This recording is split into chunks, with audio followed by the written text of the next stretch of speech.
Hello, everyone. Joshua Gilliland here, one of the founding attorneys of the Legal Geeks, with Stephen Tolafield tonight, and we're going to review legal issues in Obi-Wan Kenobi, Episode 5. We have at least one live member in the audience on Get Vocal tonight, so thanks for being here, and I believe he also lives in Dublin, so we got that going. Stephen, what did you think of this episode? It was great. Obi-Wan is doing such a good job of reminding me why I was so terrified of Darth Vader when I was a little kid. He's so scary and like kind of inexorable, and he knows your every move, and he's gonna get you. I'm regressing as I'm thinking about it, but yeah, it was really well done in that regard, and Ewan McGregor continues to just hit the acting out of the park. I watched it again with that final kind of close up that gets closer and closer as he's sort of thinking about like how he's gonna be two places at once if he thinks or he sense through the force that Reva knows where Luke is now. So that's intense. Yes. The Mad Dash back to Tatooine, Yeah. which will probably explain that predictions are so dangerous, because does Leia go back to Tatooine with him? And so does she see Luke from a distance, which also explains in A New Hope why she knows to go to Tatooine? Yeah. You think Bale would clue her in on that? Yeah. About the time of a New Hope. And having them in the same place seems super risky, especially if the Inquisitors and Darth Vader are hot on their trail. Assuming they can assuming they can even get away from the Star Destroyer that's locked onto them, and they don't have their hyperdrive at the moment. Yeah, you would hope that the fight doesn't happen on Tatooine, because the cover's blown at that point. You need a new cover story to, where's someplace Vader would never go to look at that point. Yeah. So I'm not sure. What do they do? Great setup, and this has really been a good love letter to the old Flash Gordon serials that end on a cliffhanger. Right. All of them have ended on a cliffhanger of some type, and that's awesome. Yeah. For them too. So more of that, please. I think 6 episodes is an excellent formula. Yeah. Of course, by the time Andor is over, we might go 13 totally fine if you know what you're doing. Yeah, so, exactly. Yeah, I can never have too much Obi-Wan, but it's a great length of an arc to tell a story for sure. Well, they learned from the Netflix Marvel shows, the Daredevil and Jessica Jones, that should have been half as long. Like when you're thinking filler episodes, it's like, buddy, like you're killing it here. That this should have been less, and it would have had more effect. Yeah. This show seems to have the right balance for making this work. It's also packed full of legal issues. You hit one right out of the gate with Lola. And could you expound on that, please? Right. Well, it just struck me that first of all, we've talked kind of at length before about whether droids in the Star Wars universe are kind of legal entities in and of themselves, which would make them slaves in a way that is kind of cringy and problematic. But on the other hand, they could be considered as personal property of the people who own them, which is also kind of cringy when you think about, especially Ned B's heroics in this episode when he kind of saves or tries to protect Tala as he's shutting down, which is really powerful and really moving. But sort of assuming, just for the sake of argument, that that droids are the personal property of their owners. That if Lola is the property or the personal property, like the chattels of Leia, then Reva's interference with her property would be either a trespass or a conversion. And maybe you can help me sort of sort this out. But because I remember those are very closely related torts, and really it's just a matter of degree, I think. Like conversion is more when the defendant has completely negated the value of the property to the owner, and so it's been converted away from them, and then they owe the plaintiff kind of the full value of the property. But if it's just an interference that kind of degrades the value of the personal property to the plaintiff, then the defendant is just liable to the plaintiff for the change in value. So I'm not sure where that line is or where it would be here. It's first, good eye. Second, good analysis. Third, I'm going to have a migraine because it's attempted conversion. The inhibitor put on, or the inhibitor bolt. Put on Lola is an attempt to rewrite the droid to work for the Empire. Right. Answering directly to Reva. That sounds like conversion, but when it's just a little floppy antenna that's a magnet that you can pull off the droid, that's probably her value kind of is immediately restored to Leia, like she's no harm, no foul. But at the same time, there was that sort of interference that kind of put them in danger when Lola was not sort of behaving in the way that she was programmed, in a way that was consistent with Leia's use of her. So this just struck me as kind of a weird issue there, but also just complicated by the fact that we don't really know what droids are legally in the Star Wars universe. Yeah, because they seem to be, there's a property argument, but Leia's cousin called them lower life forms. Yes, that's true. Yeah. Which, if you think of it as, I think of them as like the loyal golden retriever. Yep. Because a lot of droids fall into that category. This is the first time we've seen one get rewritten to do something nefarious. Technically, the first was K2SO, but we didn't see Andor rewire K2 to be part of the rebellion. Like, we don't see that happen. In that case, it's a full-on conversion from the Empire. He has a new personality. He's on the good guy side. He's best friends with Andor. That's the conversion. I want to look at the rules for trespass a little more, but I'm thinking it sounds more like a trespass because I don't know if there can be an attempted conversion. Right. Yeah, that's a good point. I don't know about that. The law of attempts in towards yeah.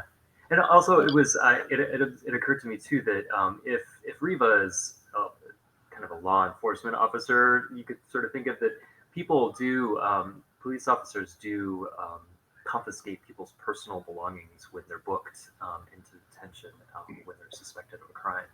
So so that would I suppose that would justify in a way Reva's confiscation of Lola in the first place, although it doesn't justify her tampering with the property. And in fact, there is sort of a whole body of law that law enforcement does. If the property has been suspected of being used in a crime, and if the defendant or the suspect is actually convicted, then the police, through civil forfeiture, actually own that property then, which then can be used for evil or for good.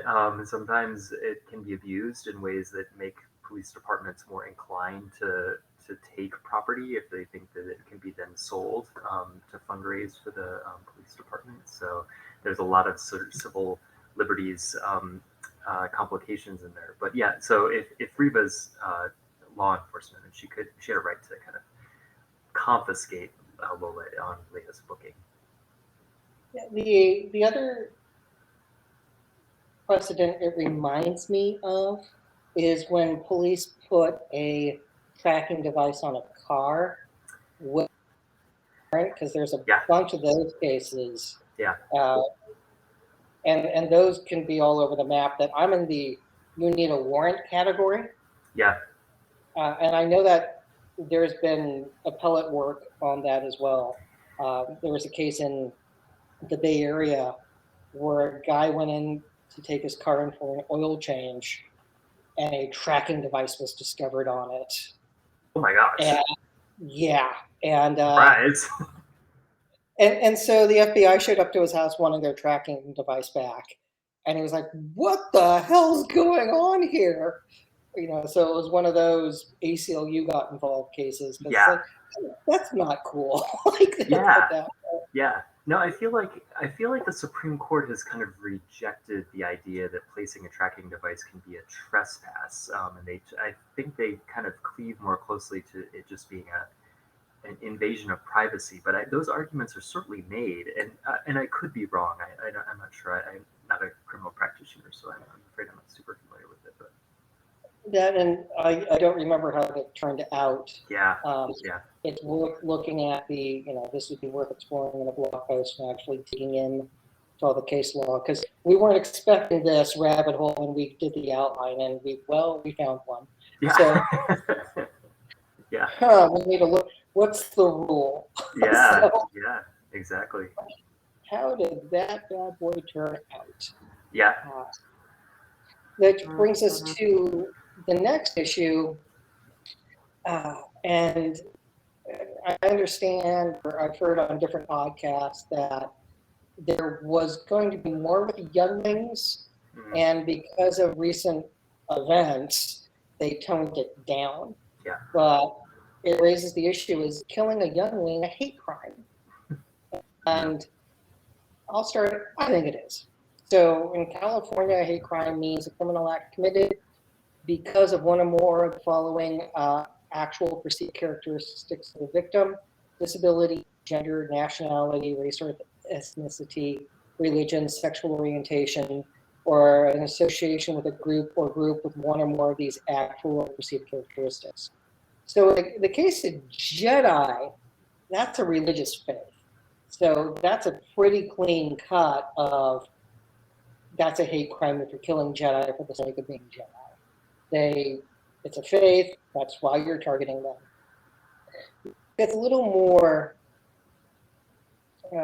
more analysis is people who are force sensitive, because they don't have the religious backing, and you can have individuals within a species be force sensitive or not force sensitive.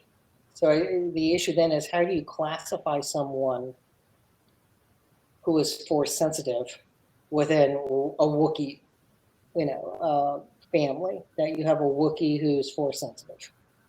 Okay, if you're shooting because of the force sensitive nature, what is that?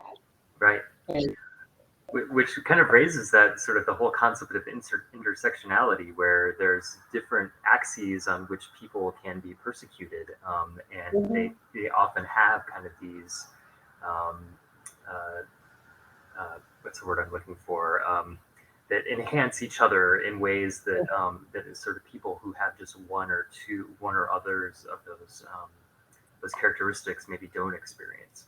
But that's really interesting, and I'm wondering if it's also government sanctioned, though it gets to be sort of more genocidey, right? If the government is kind of targeting, or maybe not genocide necessarily. Well, I mean, here they were of course killing them, but if the government is sort of selectively persecuting people based on a religious or other sort of characteristic that's sort of essential to humanity, then that might qualify those people in that group that are being targeted for sort of refugee status in other countries. But yeah, if it was a private person just sort of targeting someone because of a characteristic, it would certainly be a hate crime. well, it does cross into the empire conducting war crimes or crimes against humanity Yeah, by rounding up individuals based upon their force sensitivity and then wiping out families, yeah, which which sounds very 1930s Germany. yeah, And again, they're the bad guys for a reason. They don't goose step, but they got they used it from Stormtrooper, which the Nazis did, and their uniforms are very reminiscent of the Imperial Japan, part of the Axis. So we have all of the bad guys, from World War II getting represented in Star Wars here.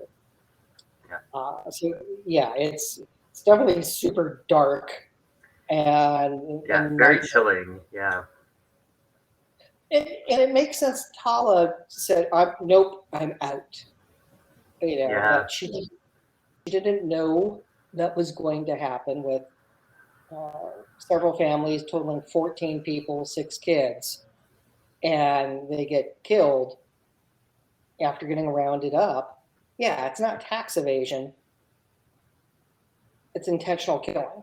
Yeah. And it's to wipe out force-sensitive individuals. Yeah. And it really speaks to Tala's heroism too, because sort of there's all sorts of accounts of sort of everyday people who are just living and working in fascist societies, or maybe societies that are slipping into fascism, that the erosion of civil liberties is sort of gradual enough and sort of selective enough that kind of a critical mass of people don't stand up to oppose it. So it takes a lot of courage for an individual in that kind of atmosphere to acknowledge that something is terribly wrong, and then to not only get out, but then to actively oppose it and to try to undermine the efforts of the regime. It's really remarkable. Yeah, very few civilizations do a hard turn to we're fascists now. Right. Surprise. I'm sure it could happen, but it's normally wearing down norms. And 1930s Germany is a good example of it, or how Imperial Japan slid into a perversion of Shinto belief system that helped bring about World War II. That it took, for them, I think it took 30 years, maybe 40. And there's a book called The Pacific Crusade that's about World War II, but it starts in the 1890s and highlights the racist things that were happening in the United States, starting with the Chinese Exclusion Act. There were also targeted laws against people of Japanese ancestry. And in the other half of the Pacific, we're paying attention to that. And we also had the early 20th century where America flirted with imperialism. And it wasn't in our DNA. And we said, yeah, we're good. We're not going to go down that road. But we flirted with it. And that had ramifications. That doesn't excuse what Japan did in its march to fascism. Germany, different story with how they do the hard turn post World War I from the 20s to the 30s. Yeah. That's another discussion. Yeah. Here, the Imperials are going, like, hey, it's better. Like, things are much better now after the horror of the Clone Wars, which again wore them down and made them accepting of a totalitarian state. Which brings us to the next issue that we have of intentionally targeting civilians is a war crime. Sure. And prohibited under the Geneva Convention number 4, Article 3, Section 1A. Nations are prohibited from committing murder on persons taking no active part in the hostilities. This raises the issue of, is there an actual war? And when you bring in the fact that they're just going around wiping people out, that does sound more on the genocide side of things. Right. Which, yeah, and it occurs to me too, because crimes that violate international norms are prosecuted in, is it Geneva or The Hague? The Hague. Yeah. So then there's of course, an international court of justice that prosecutes those crimes, often against nations, but against sort of individuals as well. But that sort of assumes that there's a multilateral international community that supports that, whereas in the Galactic Empire, if there's no one else in the galaxy except the Galactic Empire, and it's sort of a sort of a unilateral government that has no competition or no sort of oversight from any other political entity, who knows if there's even recourse for those sorts of crimes. Maybe certainly not within the Galactic Empire, and there might not be even recourse anywhere else in the galaxy. Interesting. Well, it leads into Andor nicely. Yeah. There's a reckoning that happens when you grind down free people and say, yeah, you're not free anymore. Your neighbor's going to die in the middle of the night. No. Yes. people get upset, people take up arms. And this highlights this isn't a slide into fascism. This is like the gas pedal's down at this point. Vader's going to happen kids' necks. Like, you don't, there's no like question about that at that point in time. They're not bothering with a smoke screen at this point. They're just doing it. Yeah, the smoke screen was the Clone Wars. Yeah. And that's 10 years in the past for them. So like they are good to go. We're going to go kill people because we can, which is going to cause people to rise up and give heroes in return. Now, here's a question for you. Are Force-sensitive individuals refugees? Your thoughts? I mean, absolutely, in sort of an ordinary sense of that word. They're sort of being persecuted. They are, the people who are on the path are fleeing persecution, looking for a place that's safe. So certainly, in sort of everyday usage of that word. And I think that they would meet the definition of refugee as sort of agreed upon by international bodies. And, the US, of course, adopts, definitions of refugees by statute and by regulation as well. So if they're being persecuted on the basis of their religion, that would almost certainly qualify them as refugees. But again, it's if they're fleeing, where are they going where they would take advantage of a definition of being a refugee, because there's no other government really that would say, yes, we acknowledge you're a refugee from this political entity. You qualify for asylum relief here in our country, if it's just a unilateral governance throughout the galaxy. But yes, I think they qualify as refugees. What are you thinking? The planetary side of this makes it weird, because you don't hear of states giving asylum. Like no one escapes Florida for to seek refugee status. That's not how it works. It's somebody afraid of being beheaded in Colombia that walks 1,000 miles to get to the United States because they have a fear of persecution because of political, religious, or ethnic fears that are justified, and they walk to the United States. Right.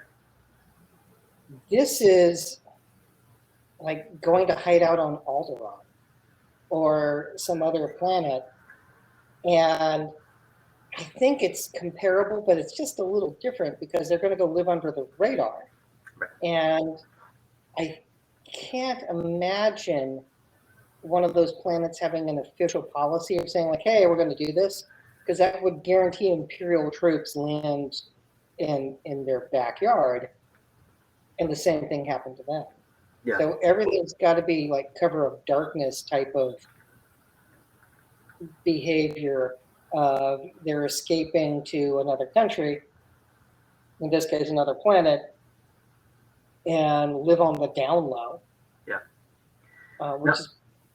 Yeah. I'm not much of a student of political history. I get the sense that you are much more, and I don't. So I don't know. Is it like under the Articles of Confederation, sort of the original Constitution of the United States, the states were treated much more like kind of their own little countries, and of course it was a structure that didn't work very well for many reasons. But I wonder, under our current Constitution, it's international relationships, including immigration and asylum. Those are exclusively federal because the Constitution treats that as an outward-facing priority. But I'm wondering if there's ever been a political structure like the Articles of Confederation, or maybe some sort of balkanized countries elsewhere in the world where the individual constituent states of a bigger republic ever were free to have international relations on their own. I don't know. I'm just curious. Yeah, I don't know either. I'm good with 200 years of American history, but yeah. after that, it's like, what happened in Babylonian times? It's like, I did not take class. Yeah, Like that's, totally. I did not read that book. I don't know. Yeah, Let's find out together. Like yeah, that's, yeah. I mean, it seems like any country that had that situation would run into the same issues that the United States did under the Articles of Confederation. Is that just you have to have some unitary identity in order to interact with the international community and having. well, Yeah, and the articles didn't work. Like yeah, it was exactly, just, exactly. it turned into a free for all of every Yep, state for itself. currencies and relationships with other countries, and yeah, it was a mess. Yeah, Yeah, it's like nope. yeah, And so when they were, hey, let's amend it, and in secret we come up with a constitution instead, which is a power move, and but it was that needed to happen, and yeah. but that's another again rabbit hole. We could go down my knowledge of U.S. history and the founding, but we don't have time for all of that. So and it doesn't relate to Kenobi as well, You but should be the professor. oh, I do wear bow ties and class, but Absolutely. so yeah, so I believe you're right on when it comes to the U.S. USCS protocol for refugees. That if you have a well-founded fear of being persecuted for a whole bunch of reasons, yeah, you're a refugee. Like you can't go home, and this story is so well done because it's not like here's person X and you can see them being persecuted. You just see families and they're looking scared. There are two lizard type individuals who kind of do a hug and a forehead touch. As it's like, okay, they're all having a bad day right now. And it highlights Kenobi being the hero with like, I got this, we're going to figure it out, and here's what we're going to do, and here's my pep talk to save everybody, and which is what I like. Like it's what I like about Star Wars. Okay, now we get the other. There's a couple things that happen with Reva that we need to touch on, and first off is the workplace violence side of the house. That everything she's been doing has been to murder Darth Vader. Yeah, that's bad. If, If you're just in a workplace and plotting against your boss like that. It's yeah. The Inquisitorius is a very toxic workplace. We could say that. seeking promotion, how many people did she have killed? Because part of her goal to kill Vader involves I will kidnap Leia in order to draw out Kenobi in order for me to kill Darth. That's my plan, and there are going to be fatalities along the way. And I don't care how many hands I cut off to do it, or that young thing turned very young Jedi Nari back in episode 1 with, I'll just kill this dude because I'm trying to get to Kenobi so I can get to Vader. That's dark. I mean, we're kind of an Ahab type behavior at this point with a pure obsession. Yeah. And you comparing Reva to say Kanan, who goes through something very horrible as well as part of Order 66 of a comparable age. Maybe Kanan's a couple years older since he's actually out in the field with his master, and they seem to be more in just the youngling category that they're not assigned to anyone yet. Mm-hmm. So Kanan lives a productive life. He's under the radar. He and Hera meet, fall in love. They have their adventures together, and we get what happens in all of Star Wars Rebels. Reva doesn't do that. She joins the bad guys. The intent I'm not saying assassinating Vader would be a bad plan by a nation state. You target leaders all the time, maybe not for assassination, but a drone strike or some other way to eliminate the individual who's doing bad things. But this is workplace violence. And everything was dedicated about the attempted murder of Darth Vader. Because you don't have to succeed in order to be charged with murder or, say, sedition. You just have to attempt it. And when you look at all the crimes that she committed in order to get the Vader from child kidnapping to mayhem and severing limbs to killing others and getting bounty hunters killed in the pursuit of Kenobi, all of that's bad. Like all of there's no good way to say this.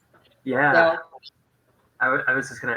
I think we finally sort of get to see a little more of the layers peeled away on Reva in this episode, and to see that she is, of course, completely villainous. She's a a perfect Star Wars villain who is doing really terrible things without sort of any remorse. But like all good Star Wars villains, she has like this backstory, and you kind of get a little more information on that in this episode. And of course, the choice, I agree with your sort of contrasting that with other people who went through the trauma of Order 66, and she responds to that trauma in a very destructive way, and lashes out and kind of comes up with this plan to get vengeance and revenge, which is all we know from Star Wars is the path to the dark side, and the path to suffering, and that's the sort of thing that puts you on that path to be kind of miserable your entire life. So she's kind of that cautionary tale of what happens when you don't deal with things in a healthy, constructive way. well said. She doesn't go out and a surviving Jedi. She doesn't go like, I had to hide under the bodies of my friends in order to survive. I want help. Help me. Instead, it sounds like she ends up homeless. She has things taken away from her in life that make her more hurt. Yeah, and like understandably, like any child going through that, of course, would have terrible, terrible emotional issues throughout their lives, and sort of without anyone to support her and anyone to raise her, you sort of understand why she becomes so dark. Yeah, and maybe the age difference is why Kanan handled it better, because he had, again, maybe only 2 or 3 years age over her, Yeah. but he's still able to not become a psychopath. And Yeah. Reva decides, I'm okay with child kidnapping in order to get revenge. Yeah. Which, when you think about that, it's like you were hurt as a child, so you're willing to hurt another child in order to seek out revenge on the person who hurt you. It's a really unhealthy coping mechanism for what happened. Yeah. And there's also been a lot of commentary on, of course, on like how unhealthy the Jedi Order was just generally in terms of forbidding attachments in ways that limited people's ability to have constructive relationships, and so it makes me think this show has started to comment on family a little bit more. We had that scene in was it episode 3 when they're in the back of the truck about how Obi-Wan shared that he had dim recollections of who his parents and brother were, but he got a new family. And that sort of raises the question whether that's really an effective family if you've been pulled from your natural family. Of course, plenty of people are adopted and have perfectly healthy relationships. It highlights, again, this could just be bad writing by Lucas from the prequel era, because it was never discussed before. Like, they take the children from their families. Yeah. Okay. super messed up on a whole bunch of Yeah. levels. Or, oh, you can't marry and have children? Like, those are basic things of you're being taken as a child to go become a warrior monk. Yeah.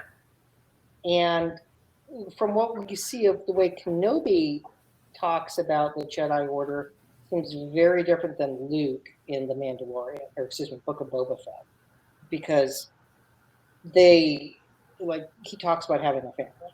Hmm. Clearly, very loved Anakin, loved Padme. He had people he was very close with. Those are attachments. They're a reason to fight. Anakin trying to have a secret wife is what helps drive him to the dark side. It's messed up. Yeah.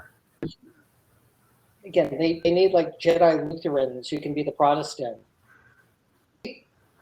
We need to make some adjustments here because this is not working out. Yeah, which is like Qui-Gon, right? I think that Qui-Gon sort of was more of a he was a believer in the living force, right? That was sort of more dynamic and not quite as static as the Jedi Order.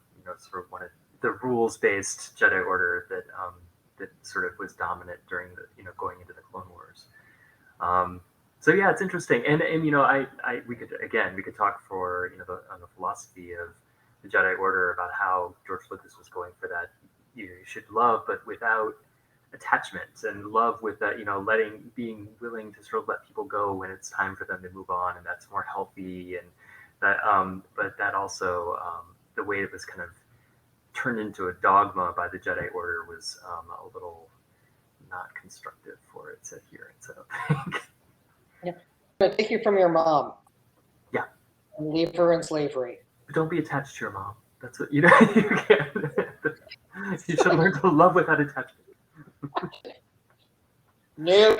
It's a tough sell for a 4-year-old, right?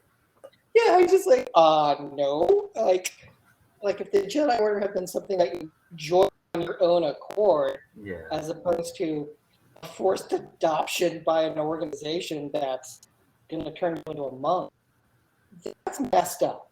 Yeah. So the fact that there are forced sons of people who are into that, how did they escape? Like did the parents just say like, nope, you can't have my kid? Like, how's that? That's a good question. I don't know that we really know. No, like Maz is pushing 1,000 and a Jedi.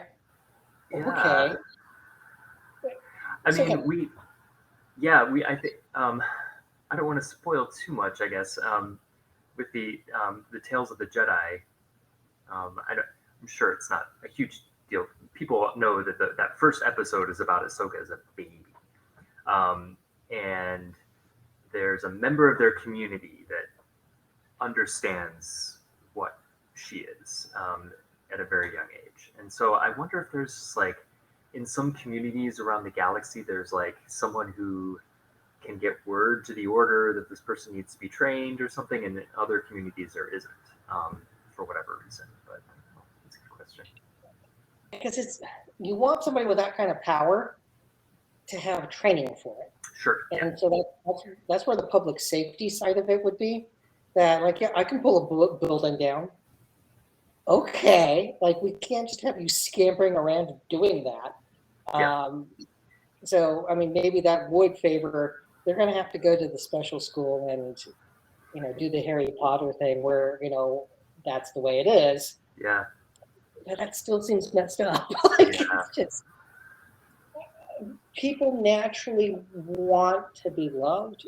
They want a connection to their parents, whether they're biological or adopted. People want that connection. And Obi-Wan seems to be very familiar with it. It's not, his view of the Jedi Order just seems more healthy than Luke's.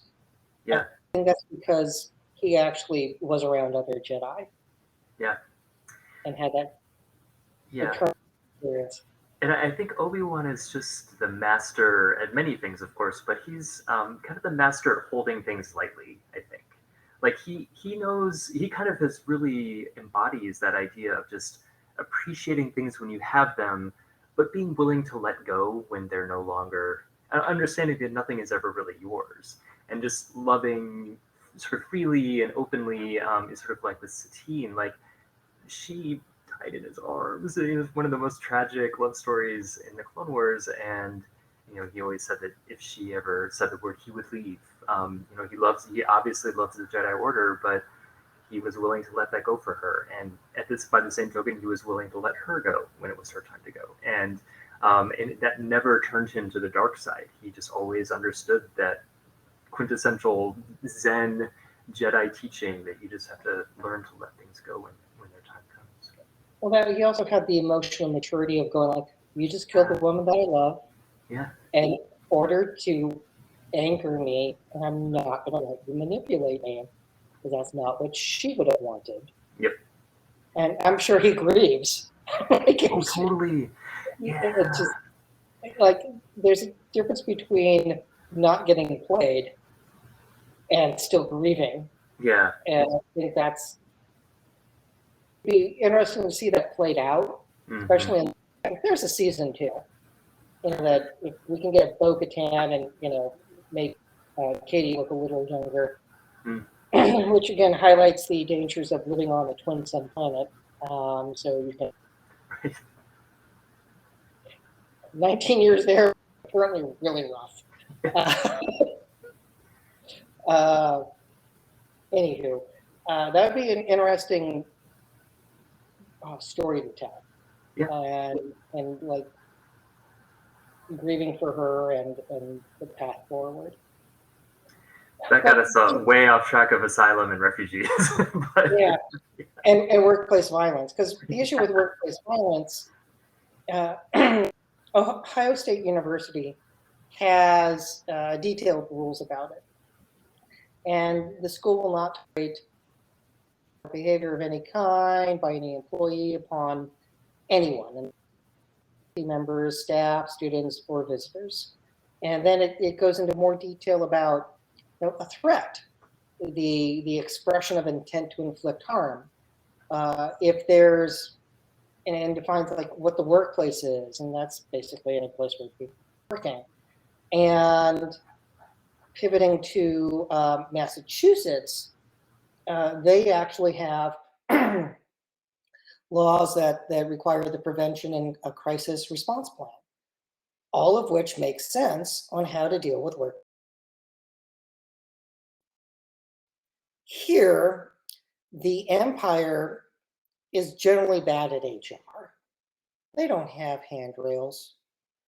They leave people to die. Like there's a lot that leaves to be desired for the Imperial workforce. Life is cheap in the Empire, you could say. They want people to be competitive and backstabbing and all kinds of things we would not tolerate. That said, Reva stabs a superior her manager with him. Clearly workplace violence, also attempted murder. So we got that. And her how many year campaign to kill Vader? Yeah. It's like a 10, 20 year stewing on that. Yeah, it's bonkers to look at and go like, okay, so at least did you start plotting when you were 10? Like, or was it a couple of years afterwards?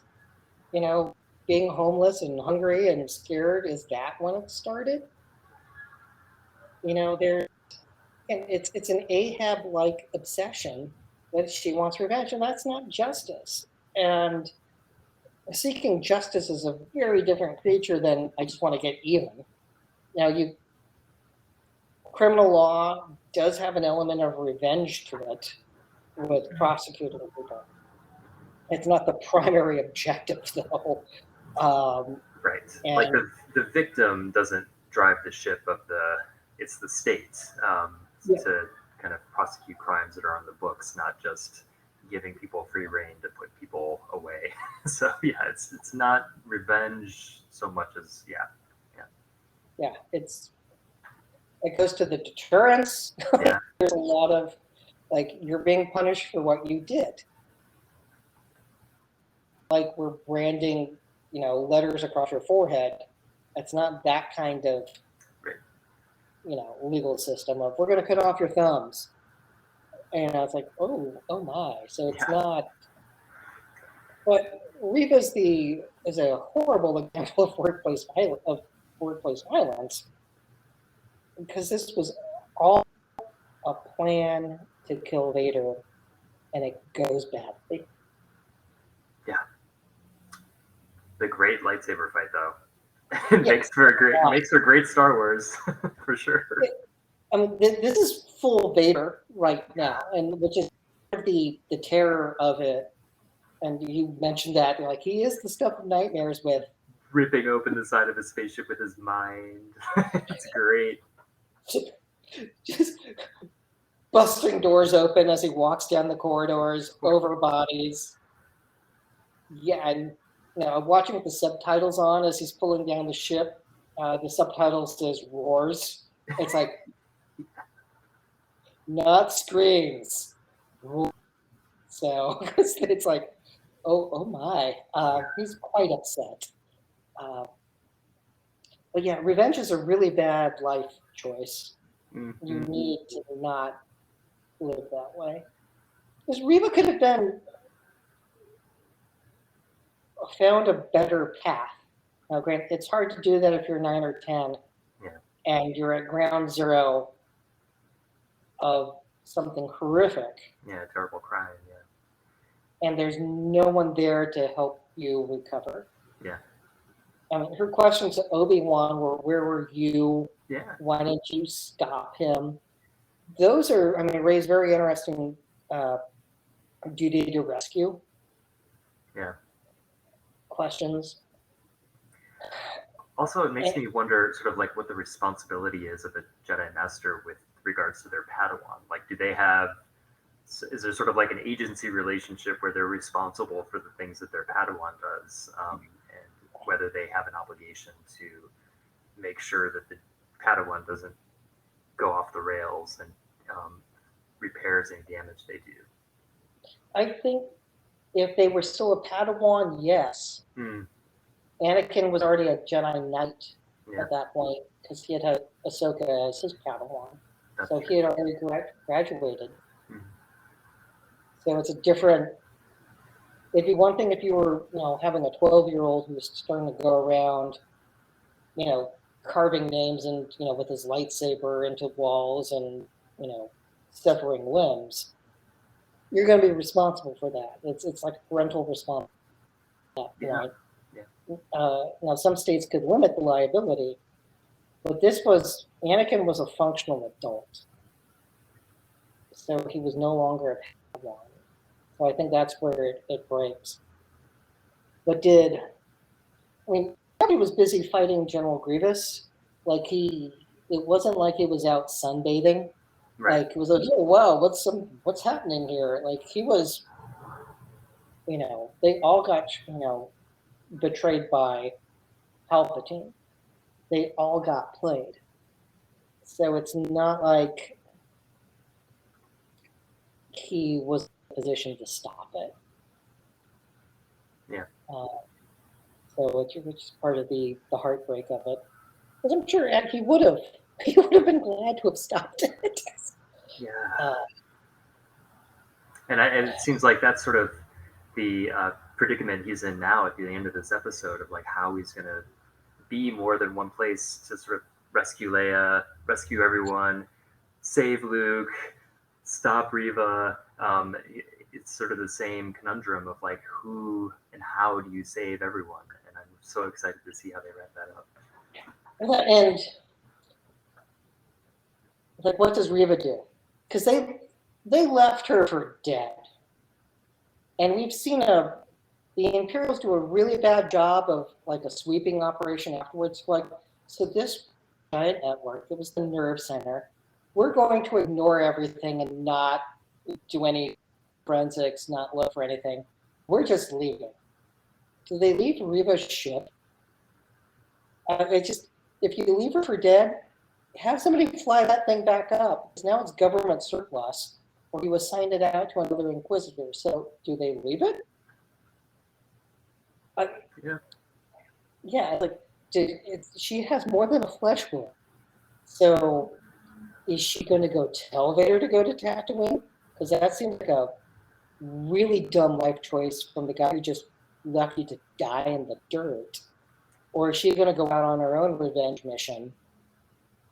And why? Like, what does she have to gain from killing Owen's kid? That's the only thing that she really understands.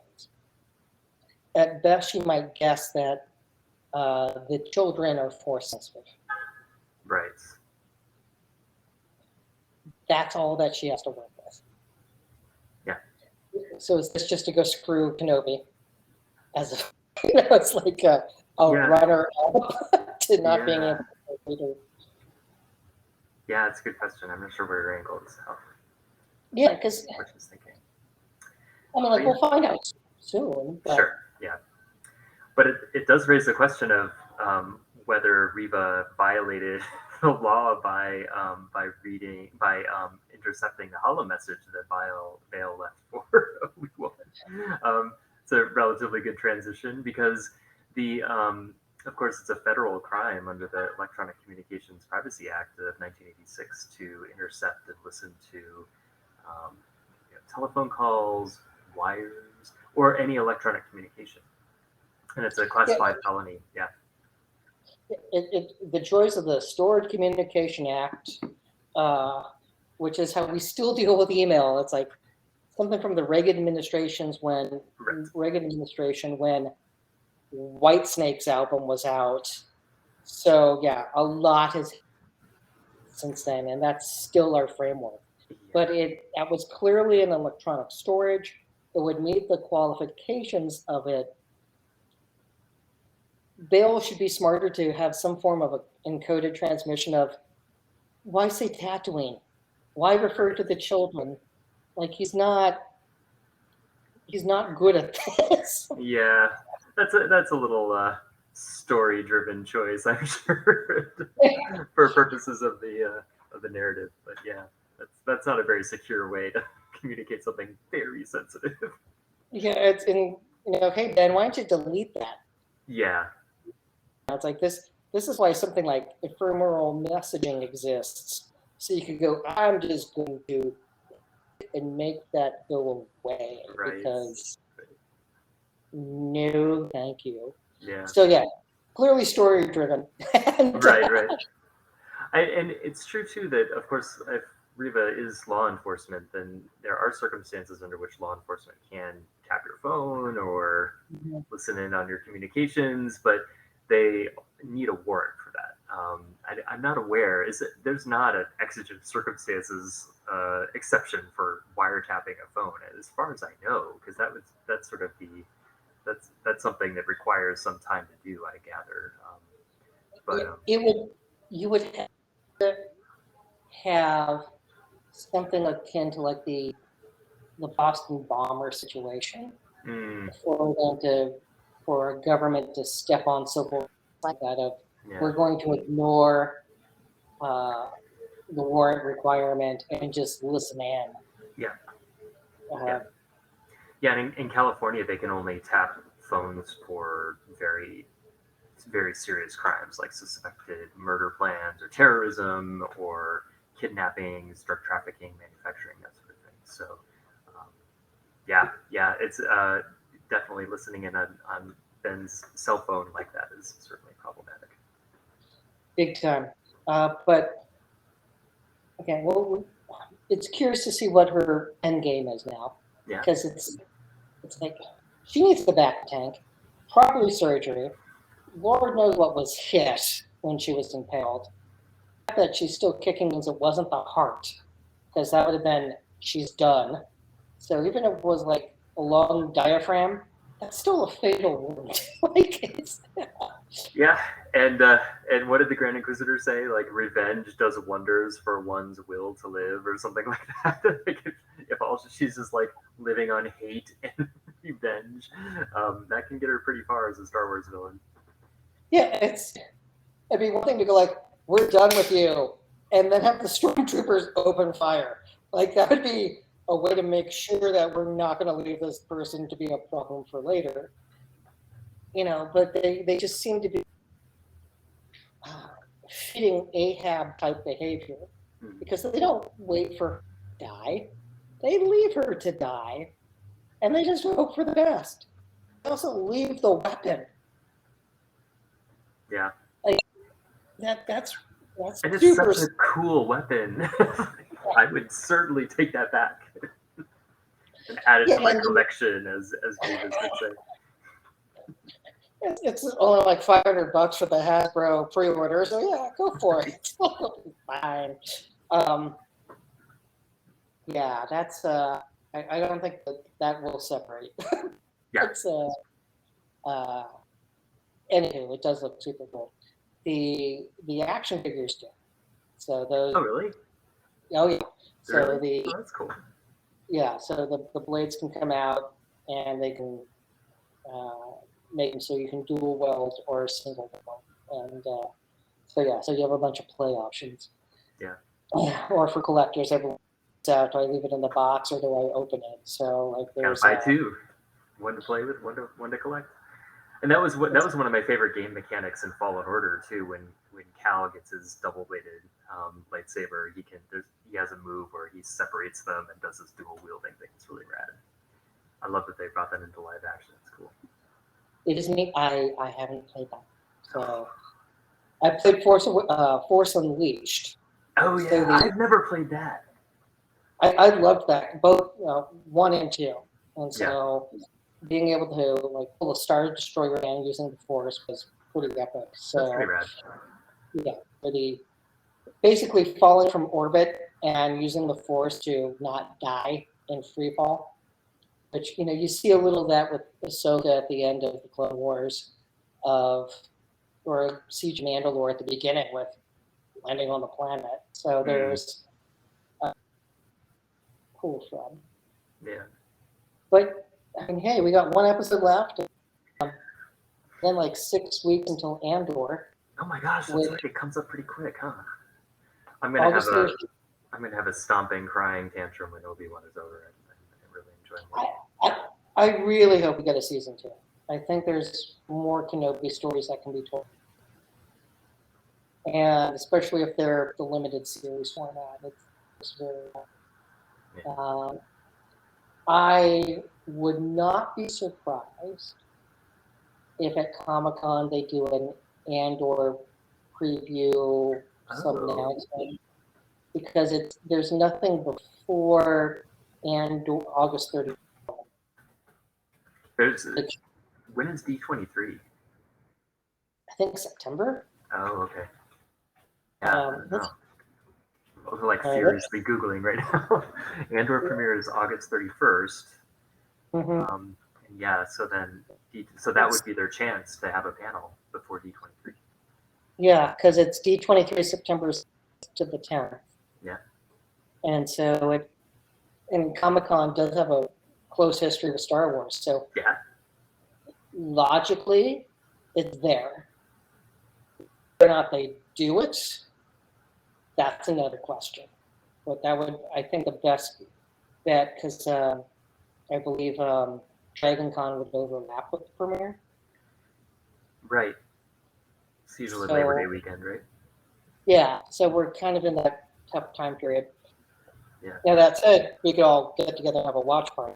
It's at midnight or whatever. So yeah, there's enough of in the Bay Area. We could do this. So it'd be glorious. But that said, yeah, there's a lot to talk about with episode 5, and a blog post for a few of these issues on duty to all the Padwans all the younglings from Vader. Yeah. Yeah. And a lot to discuss. Yep. So, anything else you'd like to add? No, just looking forward to Wednesday. Looking forward and not looking forward. I don't want it to end, but I'm excited to see how they wrap it up. Yeah, have similar feelings. Like this has been pure joy. So it's nice to have it. So with that said, everyone, thanks for listening or watching. We will be back. And until then, stay safe, stay healthy, and stay geeky.